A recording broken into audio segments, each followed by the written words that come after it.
On a distant colony world where humans lived uneasily alongside alien clans, I thought I knew where I stood, just the loyal best friend, watching from the sidelines. But that fragile balance shattered the night my best friend's alien fiancée stumbled against me. Her breath brushed my neck, her trembling hands clung to my chest, and the words she whispered made my heart stop, words no one else was ever meant to hear. The evening in the alien colony felt heavier than usual, the low hum of their biolights casting an almost dreamlike glow across the courtyard. I sat with my best friend, laughing at small stories and sharing the comfort of familiarity, when my eyes wandered once again toward his sister. She was unlike anyone I had ever known, her features sharp yet graceful, her skin shimmering faintly in shades that changed with the light, her dark hair falling in waves that seemed to catch every flicker of glow around us. She never made it easy for me, teasing when she could, ignoring me when I tried to speak, as though humans were beneath her notice. Yet there was something in her gaze that betrayed a depth I couldn't name.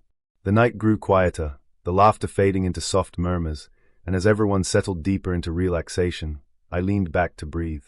That was when it happened. She moved closer, so close I thought she would walk past, but instead she turned and sat right onto my lap.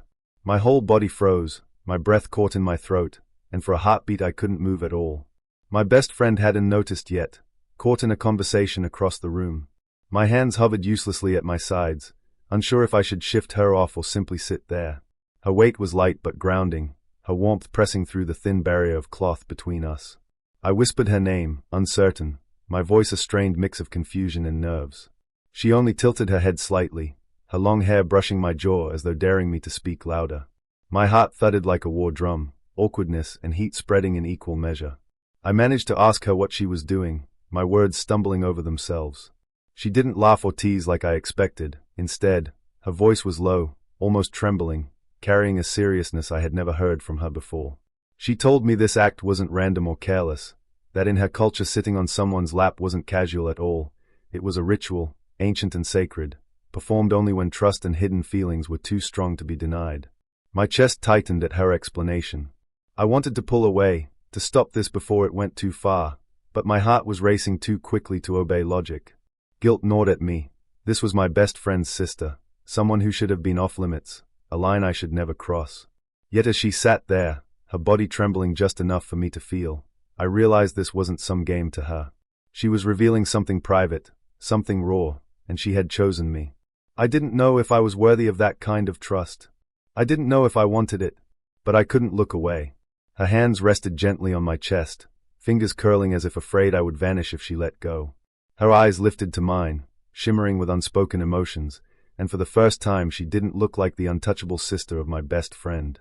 She looked like someone who was scared of what she felt, and even more scared of losing the chance to say it.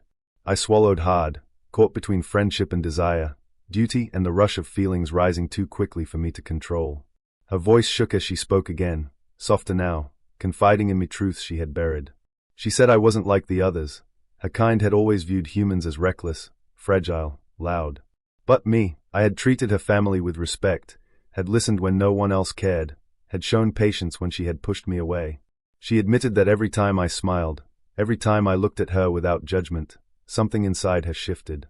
The teasing, the distance, the sharp words, those had only been her way of hiding what her heart refused to stop feeling. Now, pressed so close, she couldn't keep it hidden any longer. She confessed boldly, calling me different from every human she had known, saying I had carved a place in her heart she never thought possible. Her words struck me harder than any blow. My thoughts scattered, memories of my best friend, of all the times he had trusted me, of the promise of loyalty between us. Could I betray that by answering her feelings? Yet my own heart betrayed me. I wanted to believe her, wanted to hold onto the fragile, trembling truth in her voice. The conflict was suffocating. My chest ached as though pulled in two directions, torn between friendship and the raw, unexpected possibility of love. I knew then that I had to choose. If I let myself fall into her arms, I might lose my best friend forever. If I pushed her away, I might crush the first moment of true vulnerability she had ever offered me. My voice came out unsteady as I answered. I told her that what she felt mattered, that I wasn't blind to her sincerity, but I couldn't ignore the bond one had with her brother. If I took this step recklessly, I'd break something precious beyond repair. Her eyes shimmered with pain, but she nodded slowly, as though she had known this might be my answer. And yet, she smiled, a faint, bittersweet curve of her lips, and whispered that this was what made humans so different. That we carried loyalty and restraint even when our hearts burned, that we could choose pain if it meant protecting someone else. Her words left me shaken, torn but also strangely proud. She leaned her forehead gently against mine, whispering that even if I never called her mine, she would always remember the night she trusted me enough to reveal her heart. My chest tightened as I held still, memoizing her closeness, knowing it might never come again. The night ended quietly. She slipped away from my lap at last, her steps soft, her back straight despite the trembling I could still sense in her. My best friend remained unaware, laughing at some distant story, but I knew things could never be the same.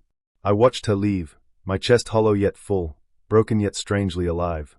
Whether it was tragedy or hope, I couldn't decide, but I knew this moment would live within me forever. Humanity, she had said, was about the choices we made in the face of impossible feelings.